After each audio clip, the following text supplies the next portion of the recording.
in these school board races, like you'll find that like in Edmond, I mean, the progressives won basically everything. I mean, or I say progressives. I mean, I don't know if they're politically like that progressive, but the overt like pro-business, anti-mask, whatever people did not do very well. Even in Deer Creek, like I mean, I got in somebody's page the other day who was running for a Deer Creek school board seat, and he lost to a doctor who I'm sure is plenty fine with mask rules and basic pandemic mitigation. My deal is like, again, going to parlaying off of what Ron's saying is, we had all this CARES money. Like you could have funded COVID appropriate childcare. You could have expanded, after school programs or, mitigation efforts in schools to keep kids safe. You could have, I mean, there's so many ways they could have approached this more aggressively from a proactive policy standpoint. And instead, we didn't. And we had to fight our governor for the entire thing while he lied about the COVID numbers until, the very end when it's like, oh shit, we were undercounting by like 40 or 50% of the number of actual COVID deaths. So it's like, they knew the whole time that this was like, a mass death situation.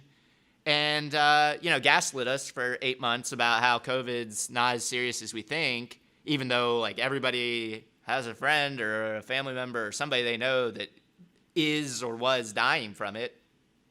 And that's what's driving, this like this fear, response about COVID.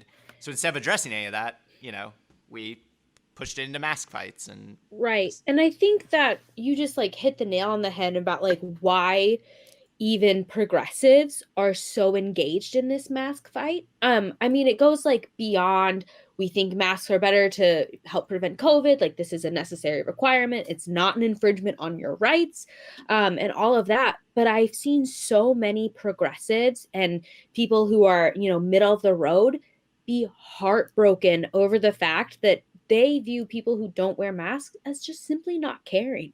They don't care that I've lost an uncle, my favorite teacher, an aunt. Like they don't care about that. They care about the fact that they don't want to wear a piece of cloth over their face, or they don't want to stay 6 feet away, or they insist on going to Applebee's. Is Applebee's worth it? No, it's not.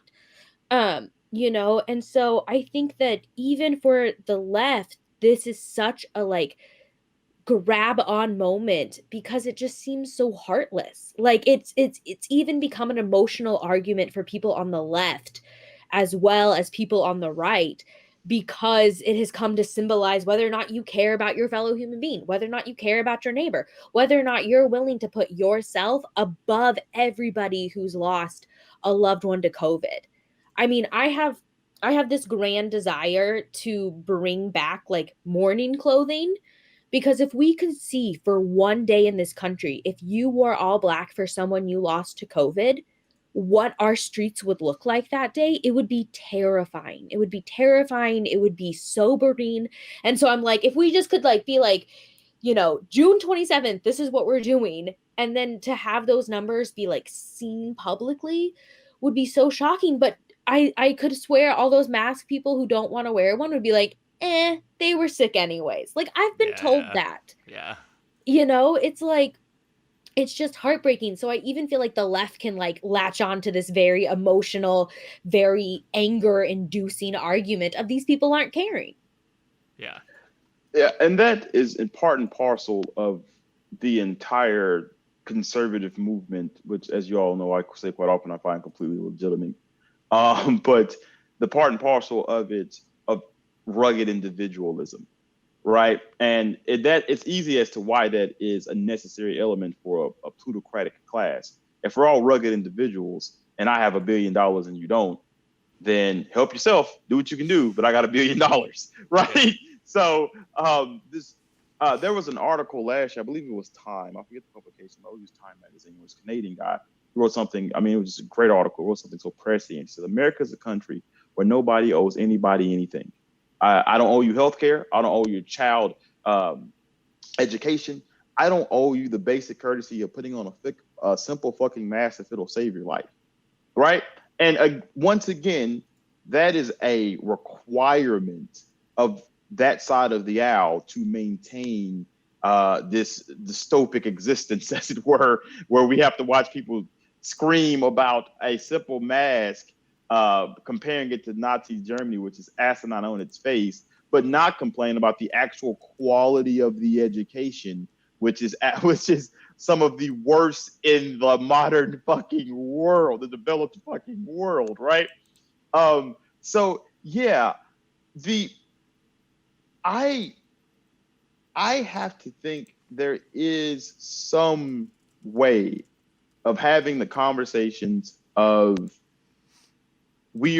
our faiths are interlinked, right? Yeah. We are tied in this thing together.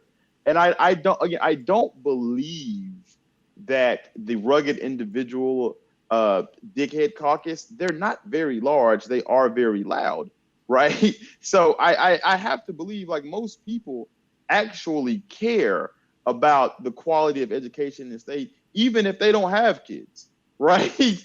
I have to believe most people. I'm not getting any fucking Medicaid. I don't, at least not right now. But I do believe that people should have health care. And I don't believe I'm anomalous. And I believe most people feel that way.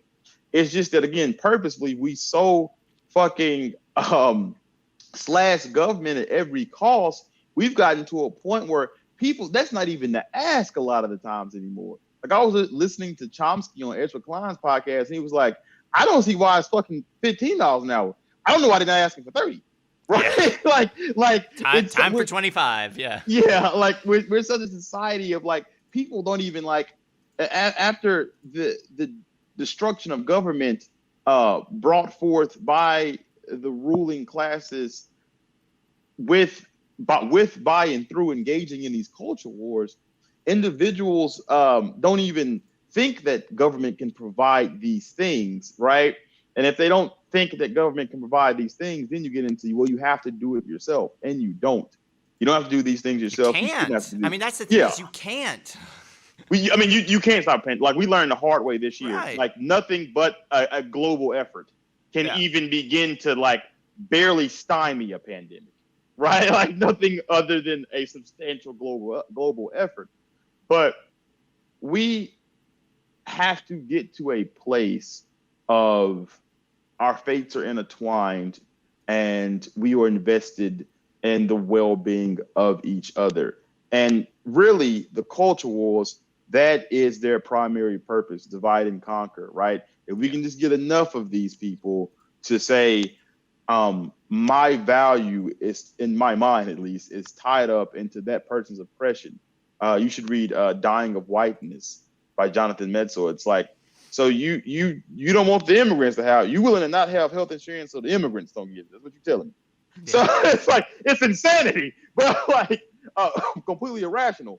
But the point of these culture wars is to divide and to make people think that their value is tied up into someone else's oppression. Their humanity is tied up into someone else's inhumanity, right? And that simply cannot be the case. Societies, as we've learned, having the worst pandemic response in the world. I understand India's having it bad now. I feel like we should be doing more. I say ours is the worst because we had fucking resources. It's one thing to be hungry and broke. Unlimited. It's one thing to be hungry and broke. It's one thing to be hungry and rich. Now you just fucking up. Yeah, right? Yeah. So yeah, and like that's our one shot to winning this, is like tapping into people understanding this is what can be done for all of us, but it takes all of us to get these things to be done. And what can be done is widespread prosperity if we want to actually fight for that as a group. Well, I think part of that goes back to like this major gap in education that we were talking about. I mean, when I was in high school, we had American federal government where we learned about the way the American government worked, the way it didn't work. But never once in a high school class, in a college class about government, did we explore what governments outside the US can do to improve the lives of their citizens. The idea about there are ways out there. It's not like nobody has figured out how to give their population free healthcare. It's not like nobody's figured out how to give people free college. These are minimum wage or, equal paternity leave and maternity leave. Like, there are solutions out there, but Americans don't understand and do not look outside of their bubble to see how these programs work in other countries. They think this is the way my government is, this is the way my government has always been, and there's no like looking elsewhere. There's no self-discovery. There's no how can I improve this? It's very much like this is what we've done, this is what we've always done. And this is the way it's functioned, this is the way it has always functioned. And it's like bonkers that there's never a moment where we take a step back and we look elsewhere and we go, what can we learn? What can we expect of our government? And you see that with people on the left who are saying, I can expect more from my government. I deserve more from my government and I want to push from it. But there are so many people that are like, nope, that's just the way it's always been. And there's no other solution besides socialism. Well, and I think, and I was going to ask the question of like, how do we respond to this? And I think Ron has, as usual, the right answers and the right temperament about it. To me, it's like we need to double down on collectivism and collective response, because as these folks kind of spin their wheels more and more and get increasingly just like off the chart as far as like their reactionariness, I think it's just going back to, we just have to stay the course and say like, look, like the only way out of this is together, and like us doing a collective response where, yeah, maybe some of us give up a little bit in the near term or right now so we can achieve like a better outcome later, and just push through it, is kind of where I'm at. Because I think trying to placate them actually makes them angrier, because it's like you're still not addressing the root cause of the actual problem that they have. Second is to your education point. At first I was like, these are, the reactionariness is happening in the highest educated communities in our state, right? I mean, your Yukons, your Mustangs, your Broken Arrows. I mean, Broken Arrow has 30% higher median income than the state as a whole. So, I mean, and I'm sure their college rates are similar. But you're right, they're not getting like the right kind of education. Somebody made the comment about Reagan really poisoned the modern Republican Party with his anti-government rhetoric. I mean, this is a good segue to our next topic, which is we gotta like really educate people on like how the world actually really works, because like you said, there are tons of government. I mean, there are tons of countries just talking about the whole mask, vaccine. What do we do? How do we do this? There are dozens of countries that destroyed COVID basically completely without a vaccine. And I'm sorry, Nick, but I have to say this. I want to comment on, there was an article in Vox about how America's not learning the lessons from the pandemic. And the reason, like, say, South Korea was able to crush the pandemic was not resources. The South Korea learned from the MERS outbreak, okay, we can't let this shit happen again. So they acted quickly and they acted smart. They wasn't perfect, right? They made some mistakes, but they acted quickly. And that is how they crushed the pandemic. America is learning nothing right now. We're not reorganizing society to like create a space in which women would have childcare if they had to fucking stay home for, we don't know, right? We're not even doing the basic science. It's not even like, yo, fam, like we should invest more in public health. So like, if there is a vaccination rollout needed, if there is some type of anti-pandemic rollout needed, we are tied with these communities in a way we can have people we trust that they trust to distribute whatever needs to be distributed in order to crush this pandemic. We're still fighting over fucking masks.